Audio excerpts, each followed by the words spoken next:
तो आज हम लोग लेसन 2 शुरू कर रहे हैं, रिलेशंस एंड फंक्शन। ठीक है, रिलेशन एंड फंक्शन में सबसे पहला जो कंसेप्ट है वो है कार्टेशियन प्रोडक्ट। कार्टेशियन प्रोडक्ट या फिर सिंपल में कहें कि मल्टीप्लाई। ठीक है, दो सेट को आपस में मल्टीप्लाई कैसे करते हैं। तो the Cartesian product of two sets is the collection of all ordered pair. ठीक है, is the collection of all ordered pair correspondingly.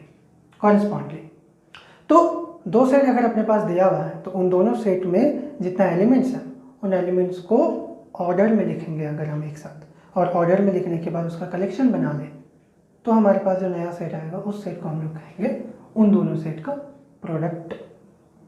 ठीक है, जैसे एग्जांपल के तौर पे हम देखें ए लेते हैं।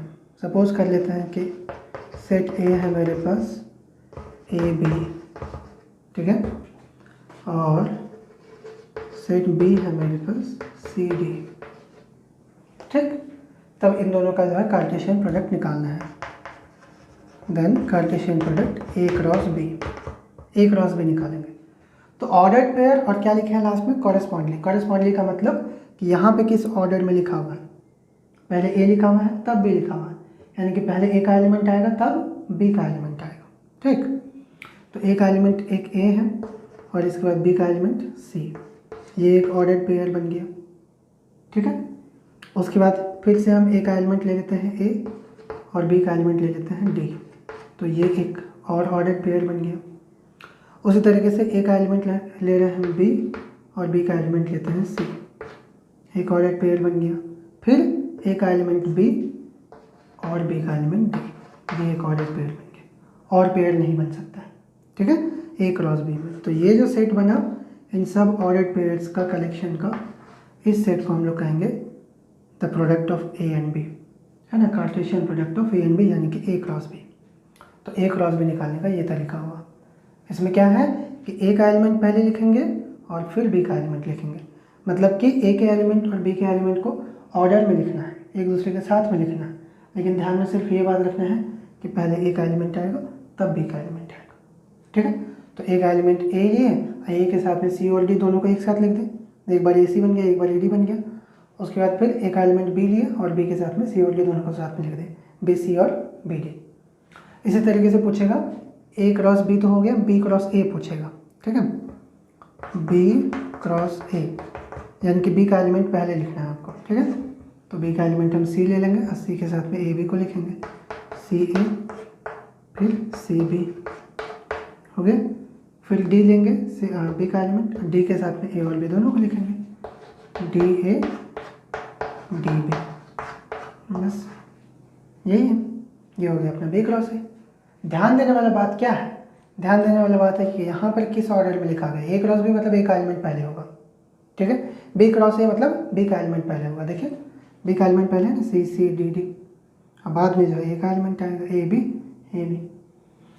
तो इस तरीके से जितना भी जहाँ आपको ऑर्डर पेयर बनता है उस सब का कलेक्शन लिख देंगे तो ये बन जाएगा ए क्रॉस बी। अब पता कैसे चलेगा कि इसमें कितना एलिमेंट होगा, कितना ऑर्डर बनेगा। तो यहाँ पे कितना एलिमेंट है 2 और यहाँ पे कितना एलिमेंट है 2, दोनों को मल्टीप्लाई कर दीजिए, 2 दूनी 4, तो 4 ही पेयर बनेगा हमारे पास। ठीक है, बी क्रॉस ए में भी वही बात है, 4 पेयर ही बनेगा।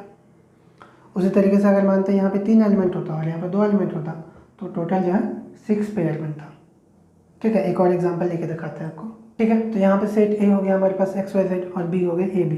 तो इसमें कितना एलिमेंट बनेगा, मतलब कितना ऑर्डर पेयर बनेगा। तो यहाँ पे 3 एलिमेंट है, यहाँ पे 2 एलिमेंट है, 3 टू 6, तो टोटल जो है 6 पेयर बनने वाला है। तो अब ए क्रॉस बी निकाल लेते हैं, ए क्रॉस बी, यानी कि ए का एलिमेंट लेना है और फिर बी का एलिमेंट लिखना है। तो ए का एलिमेंट पहले एक्स के साथ में ए भी लिखेंगे, तो एक्स ए, ठीक, फिर एक्स बी, उसके बाद वाई के साथ में वाई ए वाई बी, और उसके बाद फिर जेड के साथ में जेड ए और फिर जेड बी। बस हो गया, कितना हुआ 1 2 3 4 5 6, बोले ना 6 पेयर ही बनेगा।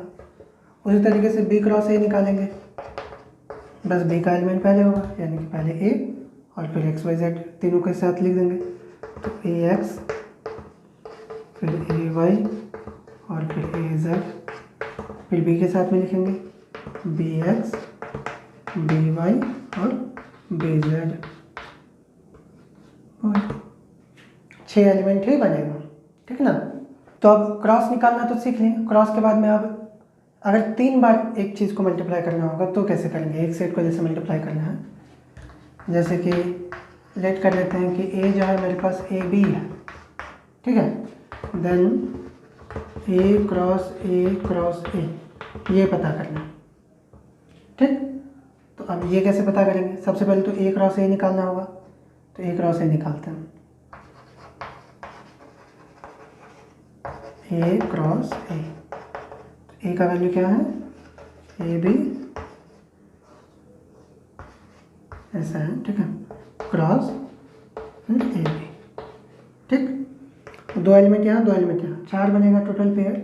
4 पेयर कैसे बनाएंगे, देखिए पहले इसका एलिमेंट लेंगे 1 और इसके साथ में इन दोनों को लिखेंगे, है ना।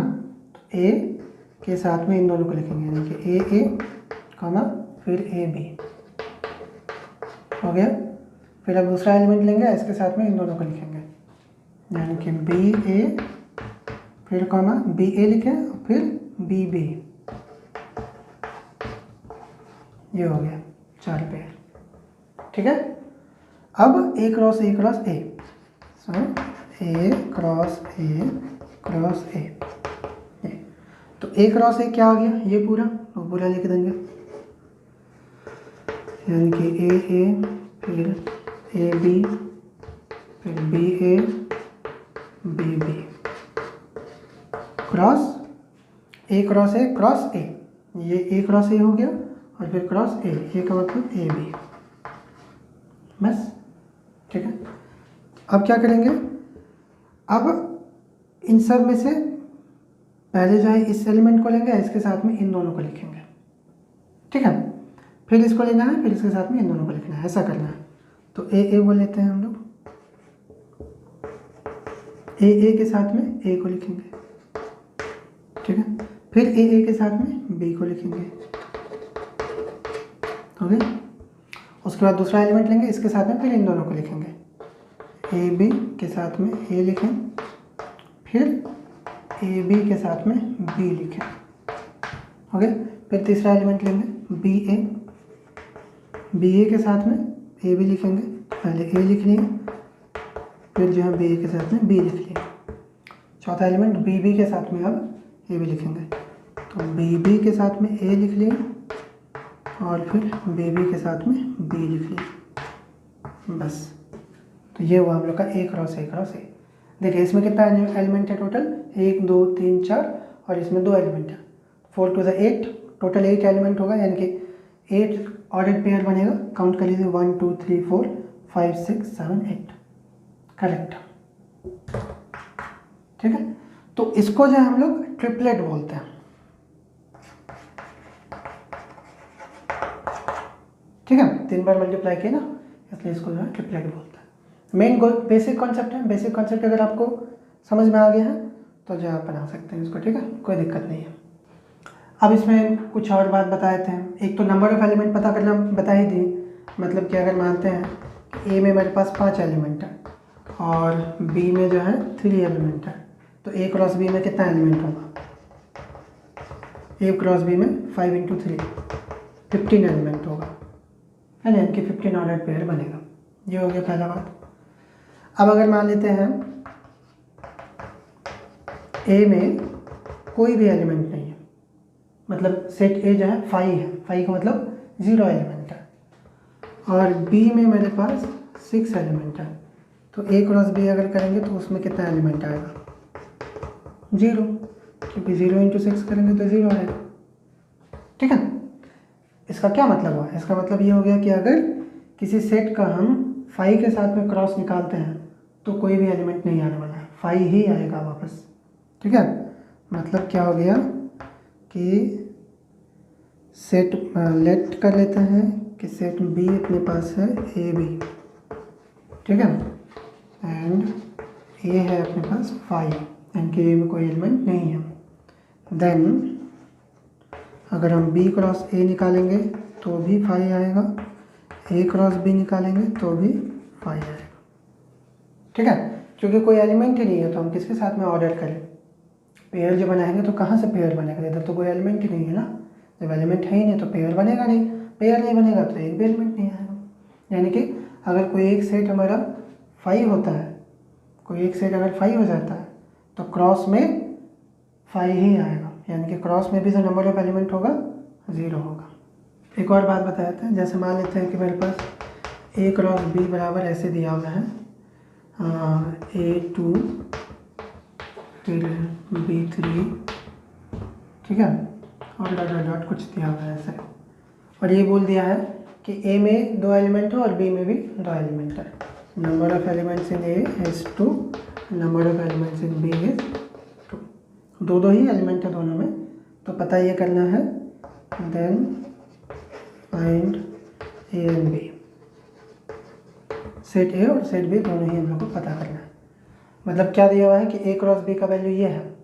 ये का मतलब कि इसमें बहुत सारा ऑर्डर्ड पेयर तो है, लेकिन उसमें से 2 ही पता है, A2 B3 ये पता है, ठीक है, बाकी सब नहीं पता है। उसके बाद फिर बोल दिया कि A में 2 एलिमेंट है, B में 2 ही एलिमेंट है, तो आप सेट A और सेट B पता कीजिए। तो देखिए बहुत ही आसान है। सेट A, अब A का मतलब क्या होगा, ये A क्रॉस B है। A क्रॉस B का मतलब पहला जो एलिमेंट है वो A का ही एलिमेंट होगा, मतलब पहले A का एलिमेंट लिखा है तब ना B का एलिमेंट लिखा होगा, क्योंकि ये A क्रॉस B है, पहले A का एलिमेंट फिर B का एलिमेंट, यानी कि ये जो एलिमेंट है ये A का है ना। इस ऑर्डर्ड पेयर में ये एलिमेंट A का हो गया। उसी तरीके से ये जो ऑर्डर्ड पेयर है इसमें B जो है A का एलिमेंट हो जाएगा, अब बाद वाला B का एलिमेंट हो जाएगा। तो A का एलिमेंट क्या क्या हो गया हमारे पास, A और B। तो B का एलिमेंट क्या हो गया हमारे पास, 2 और 3। पहले भी बोल दिया था कि 2 ही एलिमेंट है A में, तो A में 2 एलिमेंट हो गया, B में भी 2 एलिमेंट, B में 2 एलिमेंट हो गए बस। फिर कभी कभी ये पूछ देता है कि A क्रॉस B में ये दोनों तो है, इसके सिवा और कौन कौन सा एलिमेंट है वो बताना है, ठीक है। तो अब तो बड़ा आसान है, यहाँ पे क्या कर लेना होगा, A क्रॉस B निकाल लेना होगा। सो A cross B, A cross B का मतलब इसके साथ में इसका क्रॉस लिखना है, पहले इसका एलिमेंट। तो A ले लेते हैं, A के साथ में 2 3 को लिख लेंगे, A2 फिर A3, फिर B के साथ में 2 3 को लिख लेंगे, B2 और B3, ठीक है। तो ये देखिए अब इसमें A2 तो दिया हुआ था ही, A2 हमारे पास दिया हुआ था, B3 भी दिया हुआ था, तो बाकी क्या रहा, A3 और B2। तो यहाँ पर रिमेनिंग एलिमेंट करके, रिमेनिंग एलिमेंट्स आर कौन कौन सा हो गया, A3 और B2, A3 एंड B2। तो ऐसे करके जो इस तरह का क्वेश्चन को बना सकते हैं, ठीक है। एक्सरसाइज में है, जब बताएंगे तब बताएंगे, फिर भी अभी बेसिकली बता दिए, ठीक है। इतना तो पता चल गया। अब एक और इम्पॉर्टेंट बात देखिए कि जब हम ऑर्डर्ड पेयर लिखते हैं, जैसे मान लेते हैं कि मेरे पास XY है, ठीक है, और दूसरा ऑर्डर्ड पेयर है YX, तो बताइए क्या ये दोनों इक्वल हैं? नहीं है, भले ही सेम चीज़ है लेकिन ऑर्डर चेंज कर दिए ना तो इक्वल नहीं होगा। क्यों? क्योंकि ये जो XY है ये A क्रॉस B है, करेक्ट, इसमें A का एलिमेंट पहले और B का एलिमेंट बाद में। ये जो YX है ये B क्रॉस A है, B का एलिमेंट पहले A का एलिमेंट बाद में है, इसलिए दोनों इक्वल नहीं होगा। दोनों इक्वल कब होगा? जब XY इधर लिखा हुआ इधर भी XY ही लिखा हुआ हो, तभी जाकर के दोनों इक्वल होगा। यानी कि पहला जो एलिमेंट है पहला एलिमेंट के एकदम डिक्टो सेम हो, इक्वल हो, और दूसरा एलिमेंट दूसरा के इक्वल हो, तभी जाकर के ये ऑर्डर एक दूसरे के इक्वल होगा, ठीक है। अगर एलिमेंट का ऑर्डर सही नहीं है तो ये जो पूरा ऑर्डर पेयर हो गया इक्वल नहीं है। अगर एलिमेंट्स का जो पोजीशन है वो अगर सेम है तो जो ये पेयर है अपना ये आपस में इक्वल है।